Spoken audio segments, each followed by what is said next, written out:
Scouting from home, 10-minute knot slot.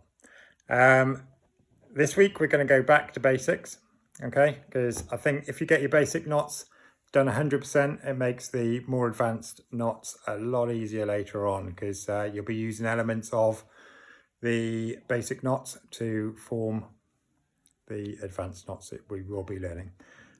So the best place to start as a scout is with a reef knot.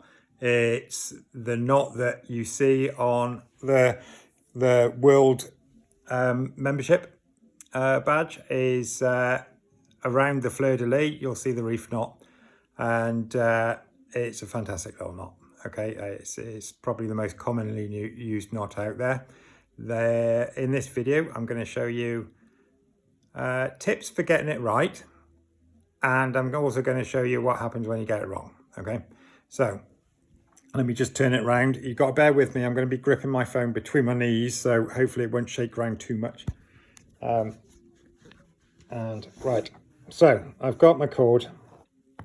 Okay, so the way my granddad taught me was right over left and left over right. Okay, so by that he means we'll take right over left, and then you twirl it through until it's pointing back, the end is pointing back up in the air. Okay, so we've gone right to left, now we're going to go left to right and through. So right over left, left over right. Okay, and you end up with the two ends sticking out. Okay, and this quite pretty little knot in the middle.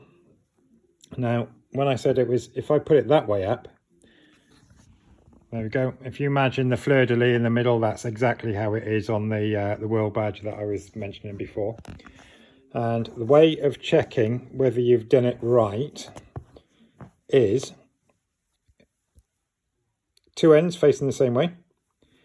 And if you grab both bits of cord on this side and both bits of cord on this side and push together, it will keep its form, okay, but be able to just go nicely, slide on itself. Okay, now another easy way for getting it, because sometimes you kind of get lost in the sort of twizzling around, have I done right over left or left over right?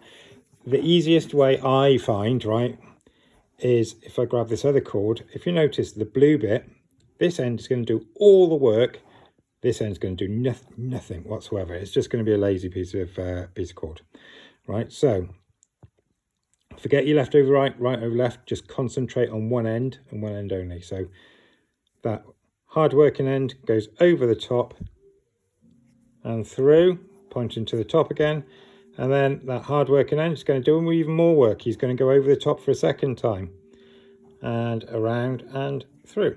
Okay, pull it taut, and there we go. We've got exactly the same as before. It slips whilst keeping its form. Okay, so we've got that, that's good.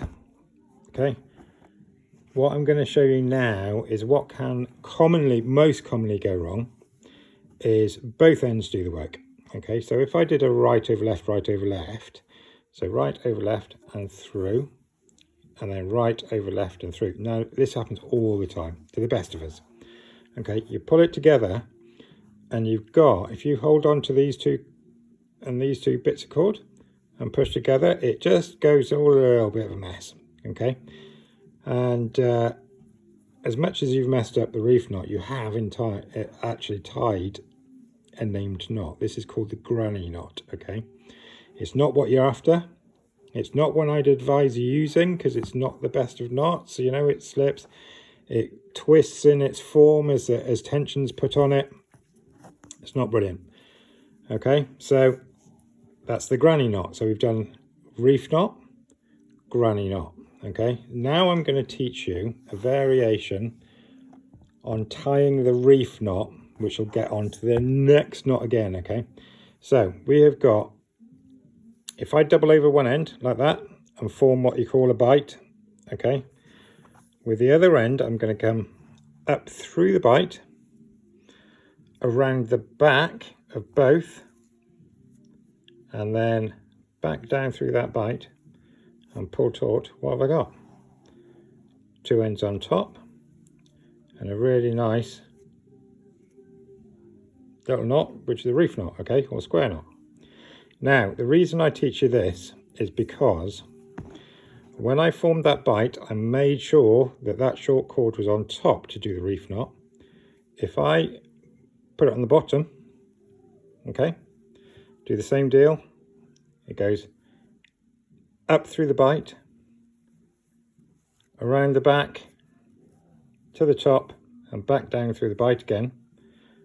Pull it taut. There is, by there, you'd think it was the reef knot. But because I've got one end pointing up and one end pointing down, that's actually called the thief knot, okay?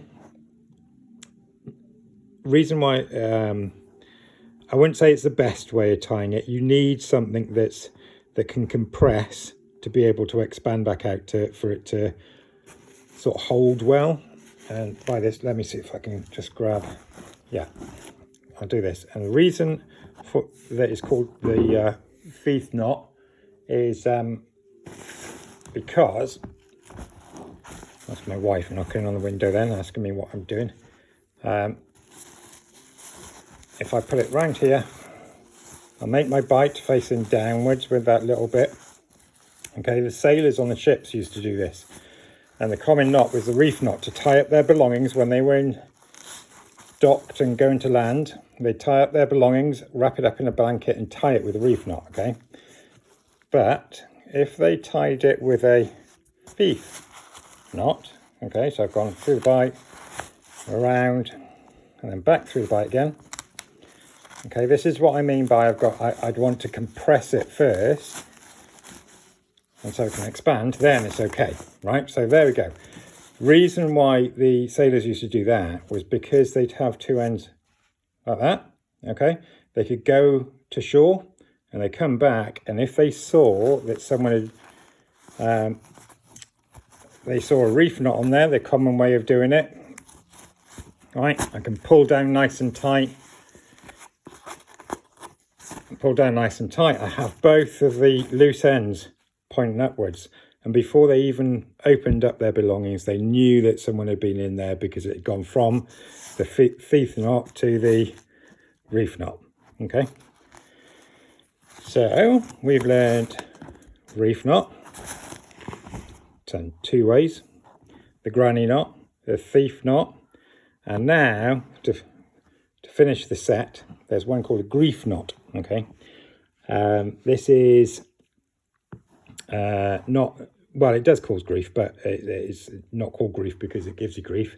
It's called the grief knot because it's a sort of merge between the granny and the thief knot. Okay, so I am going to thief wise make it a bight with a bit facing down. I'm going to come up through the bight. I'm going to go round, but only round one, not two. I'm going to come round one, and then back through that bight again, and form this what looks like a granny knot. Okay, that has it pointing up and down like the thief. The downside to this is if I was to put pressure on it and pull tension, it just easily falls apart.